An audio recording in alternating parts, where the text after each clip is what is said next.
Bale, ang sinasabi nilang problem kasi dati, wala silang citation ticket para i-issue kung may nahuli silang violators. Pero as of, I think 3 weeks ago, na-approve na yung ordinansa na mag-print ng probinsya ng citation ticket, common citation ticket for provincial ordinance violations.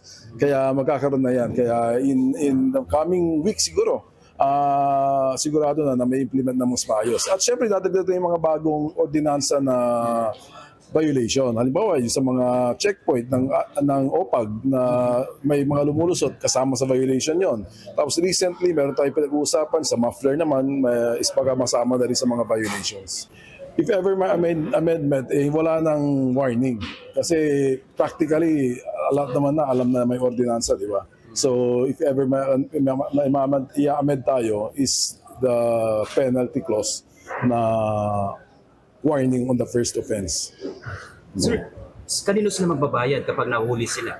Sa Treasurer's Office. So pupunta po dito sa Kapitolyo? Hindi. May magkakawa ng sistema, saan ang bayan? Sa LGU. Kasi mayroon ding common, may sharing scheme yan eh. Yung LGU plus the province, tsaka yung apprehending agency.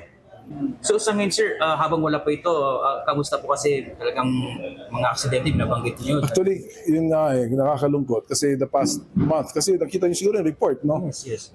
Nationally talagang tumaas at dito sa region talagang tumaas yung road accidents. At saka 70% of the road accidents came from motorcycles. Yes. Oo, kaya talagang dapat, kasi sa Pangasinan nga, yung report ng police, nag-increase from 1,800 per year, noong 2025 naging 2,500, more than 20% ang increase. Yes. So talagang nakakabahala.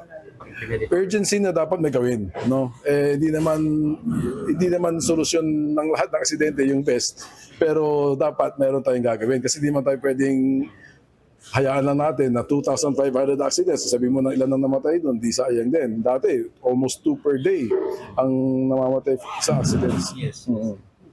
Okay. Thank you. Thank you.